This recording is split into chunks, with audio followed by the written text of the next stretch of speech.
around the star. Yep.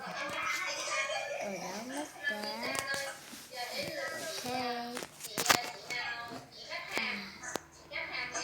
Boom, boom, boom. Chén. Boom. Ở đâu vậy? Oopsie. Sleepy.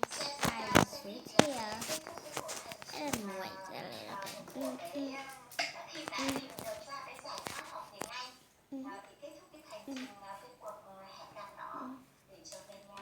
I go. Choo.